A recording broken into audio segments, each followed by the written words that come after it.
चलिए हम शुरू करते हैं।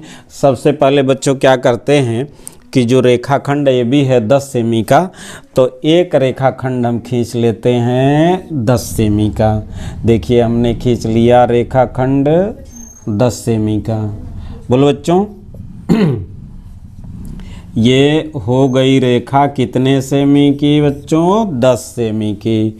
ठीक है, चलिए अब इसको बांटना है दो संबंधित 3 के अनुपात में। तो सबसे पहला काम क्या करते हैं कि इस पर न्यून कोण बनाती हुई एक रेखा खींचते हैं। न्यून कोण बनाती हुई एक रेखा। देखिए हमारा थोड़ा सा नीचे ऊपर हो गया है, ये हम यहाँ बना दे रहे हैं। हमारा इसलिए नीचे ऊपर हो गया है क्योंकि यही हमारा प्रकार है, आप देख ही रहे हैं। तो यह चाप लिया और ऐसे काट दिया, ये एक चाप काट दिया। और आपको मालूम है कि प्रकार में एक चाप जब भरते हैं तो कितने अंश का कोण बनता है? 60 अंश का। कितने अंश का? 60 अंश का। तो यह जो कोण होगा कितने अंश का होगा? 60 अंश का। मैं लिख नहीं रहा हूँ, 60 अंश का कोण होता है। क्यों? क्योंकि यहाँ न्यून कोण मैं कह रहा हूँ, तो न्यून कोण 60 अंश का भी हो सकता, 70 का भी हो सकता, 90 से जो कम होगा वो न्यून कोण होगा। तो यहाँ न्यून कोण बनाती हुई एक रेखा खींचते हैं AX। पहला काम। दूसरा काम क्या करते हैं? दूसरे नंबर पर क्या करते हैं कि देखिए दो संबंधित 3 के अनुपात में विभाजन करना है ना, किसका? रेखाखंड AB का। तो सबसे पहला काम पहला काम तो हो गया न्यून कोण बनाती हुई रेखा। दूसरा काम क्या करते हैं कि जो अनुपात होता है उसका अनुपातिक योग ज्ञात करते हैं। अनुपातिक योग। तो बताइए अनुपातिक योग कितना होगा? 2 धन 3 बराबर क्या हो जाएगा? 5। अनुपातिक योग कितना हो गया बच्चों? 2 धन 3 बराबर 5। आ गया समझ में? अब क्या करेंगे कि यह जो रेखा AX है इस पर 5 समान चाप काटेंगे। ये वैसे ही जैसे पिछले सवाल में मैंने बताया था।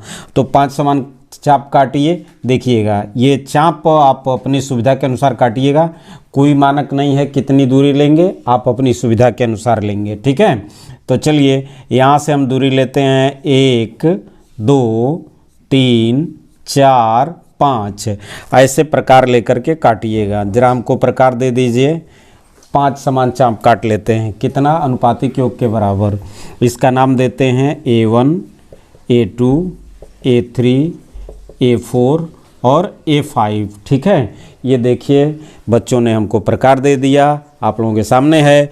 तो यहाँ से ऐसे चाप ले करके देखो बेटा, यहाँ से चाप हम ऐसे काट लेते हैं और यहाँ से काट लेते हैं, फिर इंच पटरी से इसको मिला देते हैं और 5 समान चाप यहाँ ले लेते हैं। देखिए हमारी पटरी और हमारा प्रकार, ये देख लीजिए। आनंद आ गया। देखो बच्चों हो गया ना 5 चाप, 1 2 3 4 5। हमारा प्रकार और पटरी तो यही है, थोड़ा अंतर है, लेकिन आप जब बनाएंगे तो एकदम सही बनेगा। ठीक है, तो चलिए 5 चाप काट लिया। अब इस जो A5 वाला चाप है इसको क्या करेंगे? B से मिला देंगे। A5 को इंच पटरी से मिलाइएगा, मेरे जैसा मत मिला दीजिएगा। गिन लीजिए 1 2 3 4 5 भाग हो गया ना। 5 चाप काट लिए, अंतिम वाले को मिला देते हैं। और पहले नंबर पर क्या किया? न्यून कोण बनाती हुई रेखा AX खींचा। दूसरे नंबर पर क्या किया? अनुपातिक योग ज्ञात किया। 2 धन 3 बराबर 5। और उसके बाद इस पर रेखा AX में 5 समान चाप काट दिया। तीसरे नंबर पर क्या किया? A5 को B से मिला दिया। आगे क्या करेंगे? दो संबंधित 3 के अनुपात चाहिए ना, तो दूसरे नंबर पर यह A1 यह A2, ये जो A2 है A2 से A5B के समांतर रेखा खींचते हैं। A5B के समांतर रेखा। तो आप जानते हैं समांतर की 3 शर्तें। संगत कोण बराबर होता है, एकांतर कोण बराबर होता है और तिर्यक रेखा के एक ही ओर के संगत कोण एक ही ओर के क्रमागत अंतःकोणों का योगफल 180 अंश। उस स्थिति में दोनों रेखाएं समांतर होती हैं। तो विशेषकर हम लोग संगत कोण का उपयोग करते हैं। तो चलिए यहाँ से संगत कोण बनेगा कैसे और समांतर बनेगी कैसे रेखा? यहाँ से इस बिंदु से यहाँ इस बीच में चाहे आगे भी कोई दूरी लेकर एक चाप ऐसे लगा दिया, ठीक है।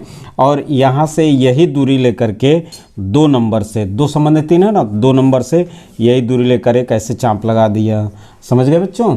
अब यहाँ से देखो ये जो बीच वाली दूरी है वही दूरी इसमें काट देते हैं, बीच वाली दूरी जो ये बीच वाली है काट देते हैं, और काटने के बाद इसको इंच पटरी से मिला देते हैं। तो देखिए ए बी को यहाँ काट दिया ना, ए बी को यहाँ मिल गया, तो इसका नाम दे देते हैं पी। क्या नाम दिया बच्चों? पी। यह हो गया पी ए और ये हो गया पी बी। तो अब आप समझिए कि पी ए और पी बी का अनुपात कितना हो गया? 2 संबंधित 3। तो यह आपका हो गया पी ए संबंधित पी बी बराबर हो गया 2 संबंधित 3। यही अभिष्ट रेखाखंड का विभाजन हो गया, माने इधर 2 भाग हो गया और इधर 3 भाग हो गया। समझे बच्चों। यहाँ देखिए ये 5 है ना, तो इधर 2 भाग हो गया और इधर 3 भाग हो गया। और रचना के चरण चलिए एक बार जल्दी से फिर हम बता दें कैसे होगा। सबसे पहले रेखाखंड ए बी तो आपको 10 सेमी की मिली है। बिंदु ए से न्यून कोण बनाती हुई रेखा एक्स खींचते हैं। दूसरे नंबर पर क्या करते हैं? अनुपातिक योग ज्ञात करते हैं। 2 धन 3 बराबर 5 जिस अनुपात में बांटना होगा। तीसरे नंबर पर क्या करते हैं? जो अनुपातिक योग है उसके बराबर 5 समान चाप प्रकार से काट लेते हैं, ठीक है।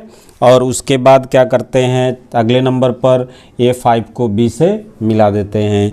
अब इस A5 B के समांतर A2 से रेखा खींचेंगे। क्यों? क्योंकि 2 संबंधित 3 के अनुपात में चाहिए ना, तो दूसरे नंबर जो बिंदु 2 है वहाँ से खींच देंगे। A2 से इसके समांतर रेखा खींच देंगे। A2P समांतर A5B ये रेखा खींच देते हैं, जो रेखाखंड AB को बिंदु P पर काटता है। तो बिंदु P रेखाखंड AB को 2 भागों में बांट देता है, PA और PB। तो यह 2 भाग होता है और ये 3 भाग होता है रेखा AB का। तो इस प्रकार PA संबंधित PB बराबर 2 संबंधित 3। ठीक है बच्चों। तो चलिए इस तरह की और रचना समझने के लिए, पढ़ने के लिए, जानने के लिए आप हमारा YouTube चैनल राम